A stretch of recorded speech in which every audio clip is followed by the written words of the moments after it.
मैं अबुल बरकत अली बोल रहा हूं।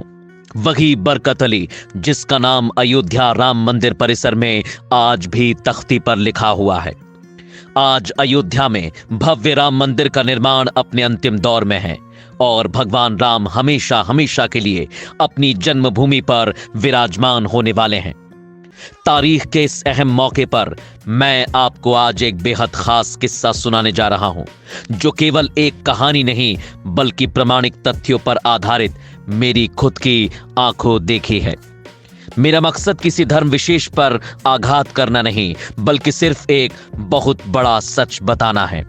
मैं मानता हूं कि मैं इस्लाम को मानने वाला एक मुसलमान हूं, लेकिन 22 दिसंबर 1949 की उस अंधेरी रात में जो कुछ भी मैंने देखा, उसके बाद मुझे यह कहने में कोई गुरेज नहीं कि वाकई अयोध्या शब्द में ही दशकों का दर्द छिपा हुआ है। वो अयोध्या जिसमें रामलला का टेंट है, बरसों की प्रतीक्षा है, राजनीति का शोर है और सरयू की लहरों में सिमटी हुई वो अनसुनी कहानी है जिसका मैं एकमात्र चश्मदीद गवाह हूं। ये कहानी शुरू होती है 22 दिसंबर 1949 की उस सर्द रात से, जब अचानक श्री राम की जन्मभूमि अवधपुरी में हड़कंप मच गया। 22 दिसंबर 1949 की वो अंधेरी रात जब 5 साधुओं का एक समूह रामधुन गाता हुआ एक निर्जन स्थान की ओर बढ़ रहा था। वह निर्जन स्थान और कोई नहीं बल्कि उसी विवादित मस्जिद का ढांचा था जिसके अंदर उस रात कितने रहस्यमय तरीके से रामलला की प्राण प्रतिष्ठा हुई, इस बात का आप अंदाजा भी नहीं लगा सकते। कड़ाके की ठंड भरी वह रात जब अयोध्या में सरयू नदी के पानी में सर्द हवाएं सिहरन पैदा कर रही थीं। इसी बीच लक्ष्मण घाट के पास हाड़ कपा देने वाली सर्दी में उन 5 साधुओं ने सरयू में डुबकी लगाई। उन्हीं में से एक साधु के सिर पर बांस की टोकरी थी। उस टोकरी में भगवान राम के बाल स्वरूप की बेहद खूबसूरत मूर्ति थी। चारों तरफ कोहरा छाया हुआ था। वो 5 साधु रात के अंधेरे में लालटेन की रोशनी से चीरते हुए और राम नाम का जाप करते हुए आगे बढ़ रहे थे। पहले थे साधु बाबा राघव दास, दूसरे थे परमहंस रामचंद्र दास, तीसरे थे साधु अभिराम दास, चौथे थे हनुमान प्रसाद पोद्दार और 5वें साधु महंत दिग्विजय नाथ थे। अयोध्या की कहानी में इस तारीख की अहमियत हमेशा के लिए रहेगी, क्योंकि इस रात रामलला की 2 पटकथाएं एक साथ लिखी गई थीं। पहली पटकथा लिखने वाले वे 5 साधु जो राम जन्मभूमि की ओर बढ़ते चले आ रहे थे, और दूसरी पटकथा लिखने वाला मैं बरकत अली, जो कोई और नहीं बल्कि उसी विवादित परिसर में तैनात एक सिपाही था, जिसकी ड्यूटी हर रोज रात 12 बजे से शुरू हुआ करती थी। यूं तो मैं भी उस परिसर में मौजूद मस्जिद के ढांचे के पास हर रोज नमाज अदा करने वाला एक मुसलमान था, लेकिन 22 दिसंबर 1949 की उस रात को मैंने जो देखा वह सबको बताने से मैं खुद को रोक नहीं पाया। मैं उसे एक चमत्कार से कम कुछ भी नहीं मानता। विवादित परिसर से बस कुछ ही दूरी पर मौजूद वह पुलिस चौकी है जिसे आज राम जन्मभूमि थाने के नाम से जाना जाता है, और इसी पुलिस थाने में 22 दिसंबर 1949 के रिकॉर्ड में मेरा वह बयान दर्ज है जिसमें मैंने ये कहा था कि उस रात ड्यूटी पर तैनात रहने के दौरान मैंने विवादित ढांचे के अंदर एक चमत्कारी रोशनी देखी। धीरे धीरे वो रोशनी सुनहरी होती गई। जब मैं नजदीक से उसे देखने गया तो उस रोशनी में एक बेहद खूबसूरत 4-5 साल के बच्चे की सूरत नजर आई, जिसके सिर पर घुंघराले बाल थे, मोटा ताजा तंदुरुस्त बदन था और होठों पर खूबसूरत सी मुस्कान थी।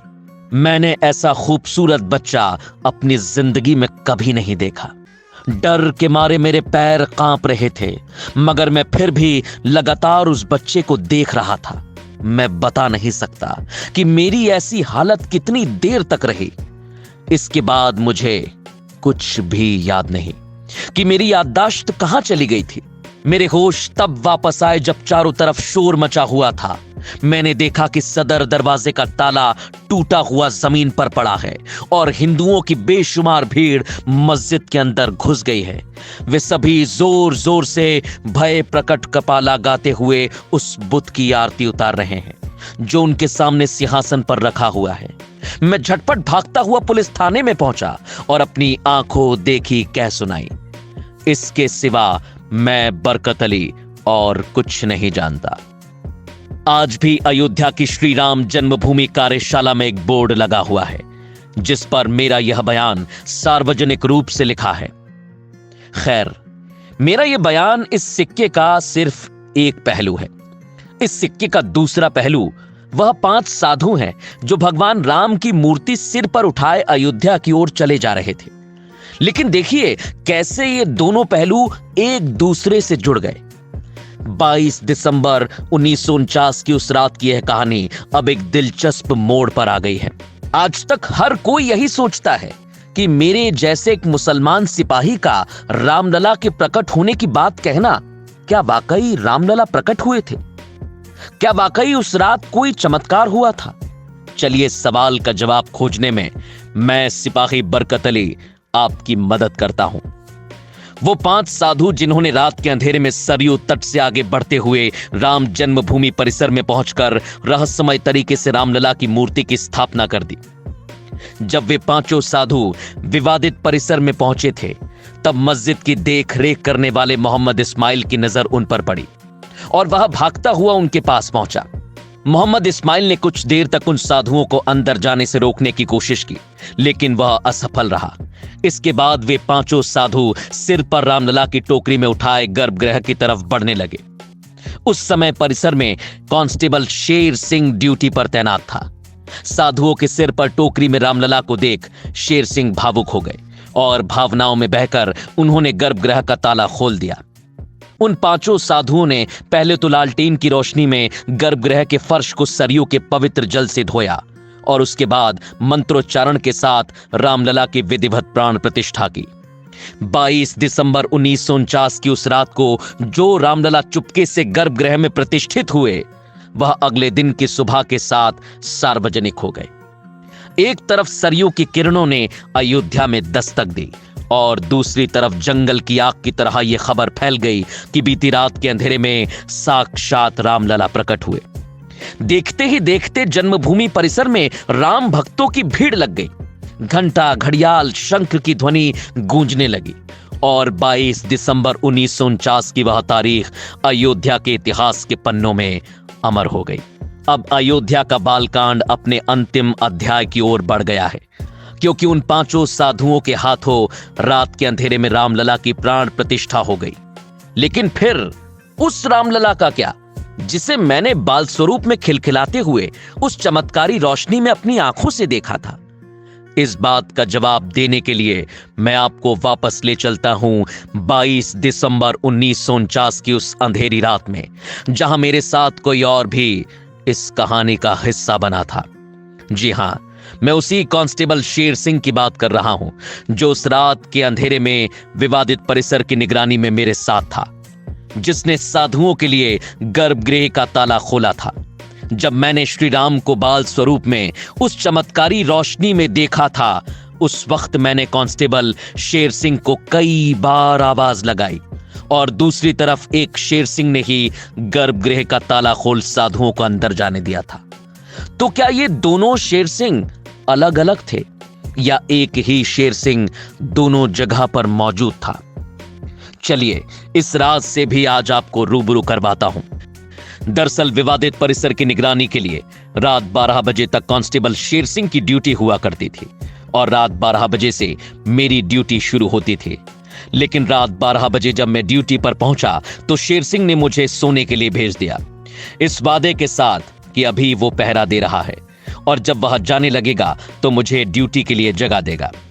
दरअसल कांस्टेबल शेर सिंह उन 5 साधुओं में से एक बाबा अभिराम दास के मित्र थे, इसलिए शेर सिंह को पहले ही इस बात की जानकारी थी कि साधुओं का जत्था रामलला की मूर्ति को लेकर जल्द ही वहां पहुंचने वाला है। इतिहास के उन अहम पलों में शेर सिंह खुद गर्भगृह में मौजूद रहना चाहते थे। शायद यही वजह थी कि उन्होंने मुझे जबरदस्ती कुछ देर और आराम करने के लिए भेज दिया। जब पांचों साधुओं के हाथों रामलला की प्राण प्रतिष्ठा हो गई, तब कांस्टेबल शेर सिंह मुझे जगाने आए और कहा कि वे घर के लिए निकल रहे हैं, इसलिए अब ड्यूटी मैं संभालूं। और इसके कुछ ही मिनटों बाद गर्भगृह में अपनी ड्यूटी पर पहुंचते ही मैंने इस चमत्कार के होने का दावा किया था। मैंने अपना यही दावा एक गवाह के तौर पर सरकारी दस्तावेजों में भी दर्ज कराया है। हालांकि मेरे इस दावे को राम जन्मभूमि थाने के उस समय के थानेदार ने गलत ठहराया। उसका यह मानना था कि रामलला की प्राण प्रतिष्ठा कोई चमत्कार से नहीं बल्कि मानवीय हाथों से हुई है। लेकिन मैं आखिर तक यही कहता रहा कि मैंने जो अपनी आंखों से देखा था वो श्री राम की प्राण प्रतिष्ठा वाली मूर्ति से बिल्कुल अलग था। मैं आपसे भी आज यही सवाल पूछता हूं कि 22 दिसंबर 1949 की उस अंधेरी सर्द रात में जब रामलला साधुओं के हाथों गर्भगृह में प्रतिष्ठित हुए थे, तो भला मैं बरकत अली किसी चमत्कार की बात क्यों करूंगा? आखिर इसमें मेरा क्या फायदा हो सकता है? मेरे दावे को कोई सच मानने को तैयार नहीं था। इस घटना के बाद मैं अपने गांव चला गया और ताउम्र मैं इसी बयान पर टिका रहा जो आज भी सरकारी दस्तावेजों में दर्ज है। तो ये थी 22 दिसंबर 1949 की अयोध्या की वह अंधेरी रात और उसकी रहस्यमयी कहानी। अब इसका अंतिम फैसला मैं आप पर छोड़ता हूं कि मैं सच्चा था या झूठा। लेकिन मैं अब भी यही कहूंगा कि उस रात कड़ाके की सर्दी में उन 5 साधुओं का रामलला की मूर्ति लेकर यहां आना कोई इत्तेफाक नहीं था, और ना ही उस चमत्कारी रोशनी में रामलला को खिलखिलाते हुए देखने का मेरा दावा कोई झूठा था। बस इतना ही कहकर आप सभी से विदा लेता हूं कि शायद इस तारीख को इतिहास के पन्नों में अमर करने के लिए ही कुदरत मुझे और उन 5 साधुओं को यहां खींच लाई थी।